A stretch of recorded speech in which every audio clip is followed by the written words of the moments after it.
Welcome to Embedded Edge with Nitin, a podcast that brings to life the stories behind today's embedded systems, technologies, and products.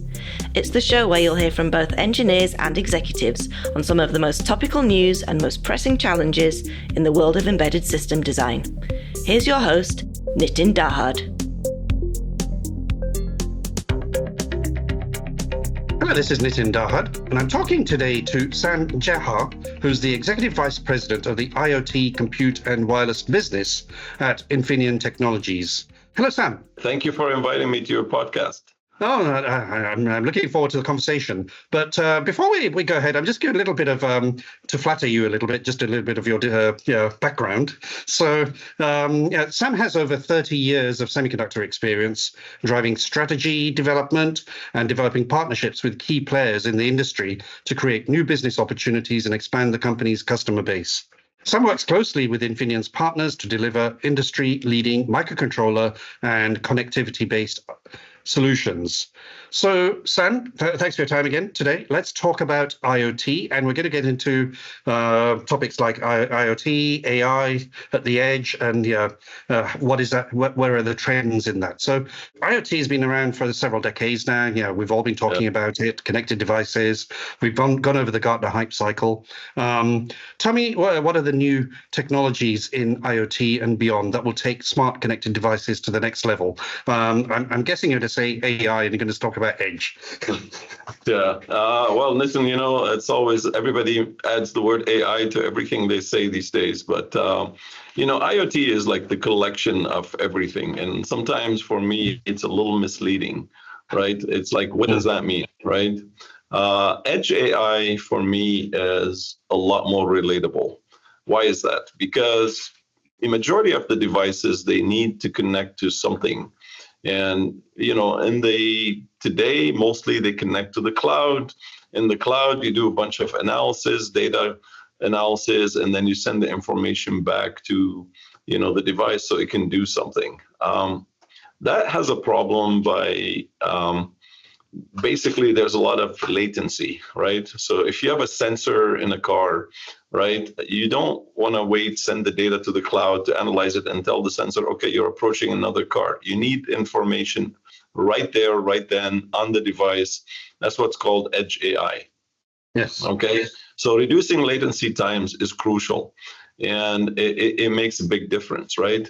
Same thing with like speech translation. Same thing with augmented reality applications. For example, you want to speak to the new Alexa, instead of saying, wake up Alexa, it needs to recognize it's your voice, not, my voice versus your voice, or a robber's voice, right? So it can react smartly, right? And that's how Edge AI is going to start helping. These are some examples of how it's going to start helping, advanced technology and make life easier. Okay. Yeah, I mean, you talked about latency, but I think there's, if you just want to complete the story, it's all about security as well and privacy. So those are some of the sort of other areas which I think sort of point to Edge AI. What we're learning is that actually people value their data. And what that means is they're gathering, for example, if they're doing a teaching model, they actually spend a lot of money, millions of dollars, teaching and gathering data. And what they want to do is protect that data. So it turned out that actually security is a key differentiator. Now, we happen to be making on our chip, and actually as requested by one of our key customers, there's 4 levels of security. We actually have the world's first level 4 security, or PSA level 4 security, which means really it's very, very almost impossible to penetrate it. And people are willing to pay premium for that, because you don't want somebody else to be able to tap into it or even steal that data or have access to it. So that's definitely a key differentiator. Okay. I mean, obviously, we're seeing a lot of AI at the edge already. I mean, everybody I interview these days, they're all talking about AI at the edge. Let's maybe dig a little bit deeper into AI at the edge in terms of how Infineon, you said you're talking to one customer regarding security at the edge, but just let's go into a little bit about specific things, what you're doing. All right, well, let me give you a few examples. For me, one of at least the theses that we have is as follows. We believe, first of all, in order to make edge AI a reality for many, it has to be cheaper. And it has to be, so three things. It has to be cheaper, it has to be lower power, and it has to obviously work and work super fast. So I think we've solved the latency problem by having the ability to compute at, right there at the die. We solved the power problem by going from MPU, which is a lot more power hungry, to an MCU. And MCUs burn a lot less power. So that means you could use it in wearable devices. And we're making it cheaper, and this is more of a system play. So the idea to me is if you're using an MPU to make the same solution, the system solution is about $20. Today, we have a system solution that's under $10, doing the same thing, doing the same features. But also, let me give you maybe slightly different examples. The guy that needs to do edge AI, let's say you're a smart coffee maker, right? You want, like how many words and how many languages are there to go tell the coffee machine to make you a coffee, right? Okay, I need a latte, I need 2 sugars, etc., right? And you can do that in, I don't know, 100 languages. That is still like maybe 500 words times 100 languages. So it's not a lot of data. So you want to come up with a solution that's cheap for that versus I need the whole encyclopedia because I don't know what somebody's going to tell me, and I need it in all the languages. So, right? So you have a big range of what we call memory needed. And our goal is to be able to provide solution for the range, right? To have the high end, mid end, the low ends. And also, in some cases, you only want voice. In some other cases, you want vision. Yes. So vision obviously requires a lot more compute. So what we're seeing and what we're trying to do is work on be able to serve the variety of markets, the variety of solutions through our products and our solutions from the low end to the high end. Because I also believe if I can give you a $2 chip and versus a $5 or a $10 chip, it's going to enable it a lot more, and it's going to be a lot more applications because you're going to be a lot more tempted to pay, I don't know, 50-cent premium over a regular MCU to get a lot more intelligence, right? And because it's going to give you some differentiated features. And that is our strategy. It's really that straightforward. Okay. I think, just a digression. You talked about the coffee machine and, I don't know how many languages. Is there I guess, there's also the bit about the wireless, which we get in a minute, but you can download specifically languages so that then it doesn't have to much memory, I guess. Yeah, well, lately, I think the most important thing with these days is if you be able to add connectivity to MCUs, right? And that's the advantage that I have in my team here, or Infineon has, is we have both connectivity, we have Wi-Fi, we have Bluetooth, and we have MCUs. And therefore, like your best repair, I don't know if you've seen all the software upgrades, and, if you can do it, just by doing via software, then even without turning off, let's say your car keeps getting upgrades, et cetera. And we want to be able to do that super fast. So, because the world's going to keep advancing, software is going to keep advancing. You want to just be able to do that download super easy. And for us, we use both Bluetooth and we use Wi-Fi to do that. And our MCUs pair up with our connectivity solutions is always the easiest. Because if you're a customer, now you're dealing with one supplier that can give you all of these, okay? So that's the advantage we have, okay? Yeah. Just you talked about the MPU versus MCU. Can you give us some little maybe stats? I think MCU versus in terms of performance, power, and I think you talked about cost. But what about performance and power? Yeah, well, power is the main reason. Okay, so performance.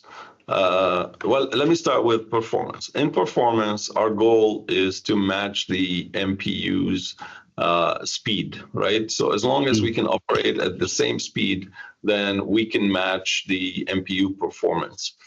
Power is where it's a huge differentiated advantage, right? We can operate in low power modes.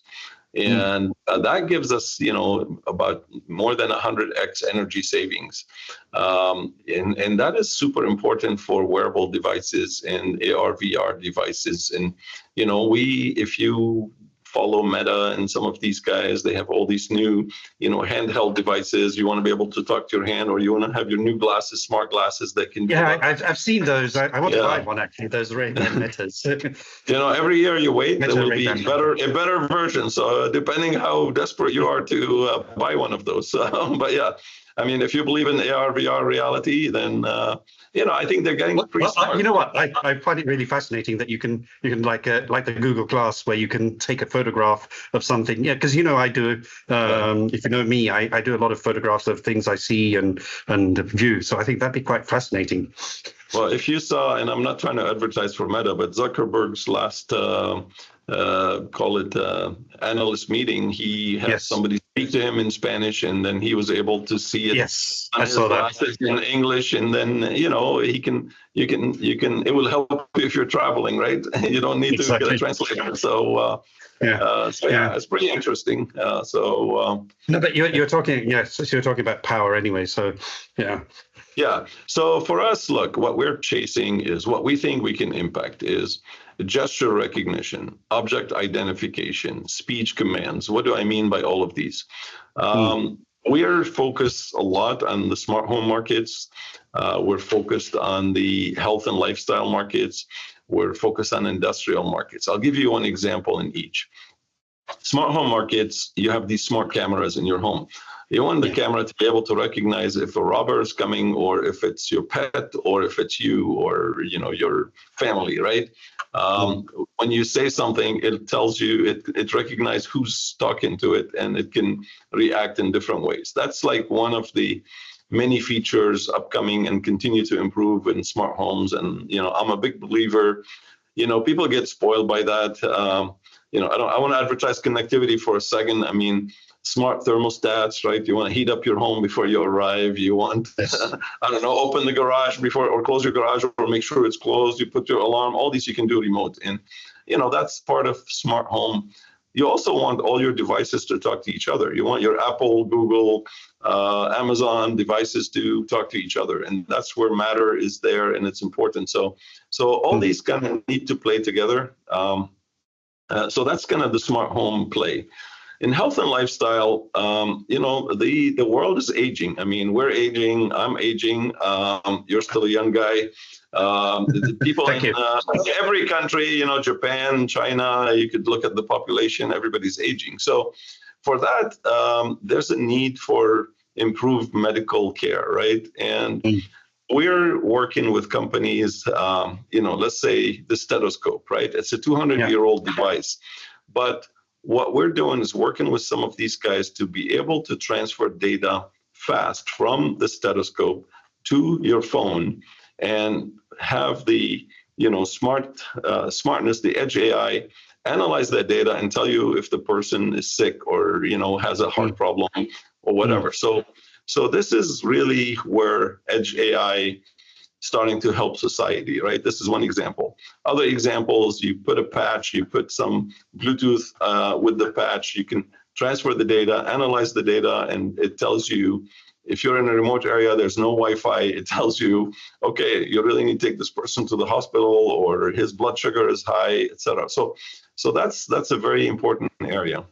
Third one is in industrial applications. I mean, there's a lot of maintenance, right, required. Like if your elevator, when do you do the maintenance for it, right?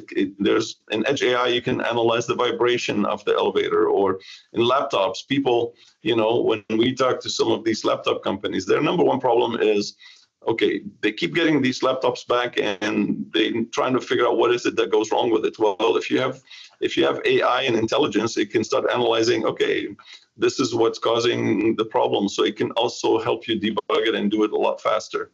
So those are some examples of where edge AI matters, and it's going to make a big difference, right? So the two areas that you talked about in the health, I think it's quite interesting, because we're seeing a lot more I mean, from my perspective, I see a lot of people talking about smart watches and putting all of these functions in. And already you can get, some of these smart watches that can tell you about the irregularities in certain heart conditions and whatever. So I think it's already there as well.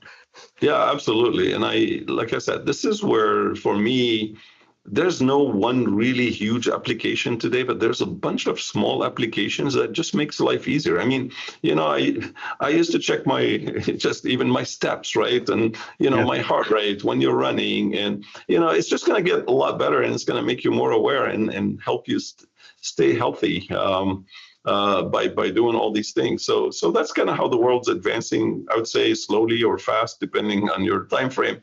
But that's definitely an area of interest. And by the way, all those need low power, and with low power, they need MCU, not MPU, and ultimately they need a low-end, cheap solution. But power is what matters the most for these guys, the companies that we're working with, followed by obviously the capability and the intelligence, or maybe the other way around. It needs to have the intelligence at low power, and obviously with the right response time, and hence Edge AI. So, intelligence at low power, that's what the brain is, and that's why we're all trying to get to that. Yes. Exactly. I'm going to ask you a sort of a interesting question, because I like to personalize this sometimes, but what's your favorite example of Edge AI IoT products or things that you've seen or in your own personal lifestyle? Yeah, well, we're dealing with many companies.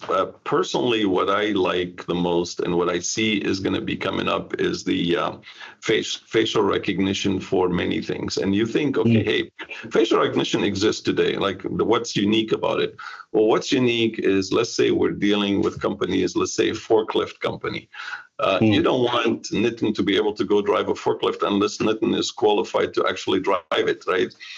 You want that the steering wheel to have a camera, looks at you, say, okay, it is really Nitin and he's qualified, so he can drive the forklift. And I see that same thing in cars, right? I mean, the world's going to advance, and I really believe beyond voice, vision is going to be even a bigger deal, and it's going to make life easier because it's going to make things a lot more exciting. So we're working with some companies on leading edge on that, and trying to make it both. Again, that's one example where maybe you don't care about low power, but you care about the accuracy in vision, right? And so that's my personal favorite. And I really see a lot more usage and application. Like, you walk into your home, you got a camera, it's like, okay, it can open the door for you or unlock the door, right? Things like that. So, okay. Well, I mean, I already find it quite complex in cars now when you get in and it wants to sort of do profile of which driver it is. And so maybe that vision will help get over that, because you don't have to press a button. Yeah. So.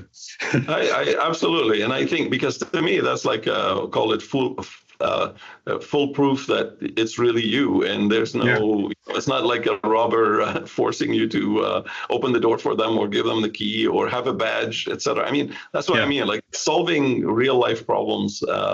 And I was surprised. I was like, because we were dealing with this one company, and they're like, yeah, this is the problem we're dealing with. And I'm like, okay, that's the best way to solve it. And then, our job is to, you're dealing with a company that doesn't know anything about Edge AI. How do we make it easier for them to implement it? So our biggest opportunity is, how do we make it easier? Ease of use. You're teaching somebody that doesn't know anything about AI. He's like, okay, do the following instructions. Here's a kit, download the software, follow the next 4 steps, and it will help you solve your problems. And if not, get one of our application engineers or field application engineers to help you. But that's what we want to get to make it easier and really expand the market. And that's our focus. I said it at the top of the podcast, but one of the things I just wanted to get a sort of a perspective from you is, obviously everybody's talking about Edge AI. Where do you see Infineon's differentiation in this space? Because in Edge AI and connected intelligent IoT. Well, I believe our number one differentiation is we have both connectivity and MCU in the same business. Believe it or not, I even criticize my own guys. My MCU guys think they know connectivity and they actually don't. And my connectivity guys think they know MCU and they don't. But being able to do connected MCUs is not an easy task, and it's a lot more complicated and challenging. So Infineon's advantage, and even my team's advantage, is in having both and in having experts in both areas. Not every Wi-Fi works. There's a lot of corner cases. You don't want Wi-Fi to drop, etc. So this is the differentiation that we really, truly have. In addition to, Infineon is really... The other advantage we have, Infineon is a company that's doing what I call built to last. They're committed for the long haul. They're not looking at between quarter, profits. They're looking like, okay, will I be successful in this field? I'm going to throw lots of money at it and really make sure R&D works and the products are mature. So customers tend to trust Infineon from a quality, security, longevity standpoint. And that's another differentiation that we have. Okay. All right. Okay. And let's conclude now. I mean, you've already talked about all these things, but let's do a summary. What are your very quick 3 takeaways from our conversation? All right. Number one takeaway: Edge AI is here to stay. It brings lower latency, power efficiency, better security standards. It's here to stay. Number 2, markets like smart homes, health and lifestyle, industrial, automotive, they will incorporate more and more AI, ML enabled solutions like speech, vision over time. Number 3, Infineon is really geared to provide the right mix of products and help digitalize and offer more solutions to all IoT sectors. And that's kind of what keeps me excited and going here. Thank you very much. Sure. Thank you very much, Nitin. And it was a pleasure talking with you.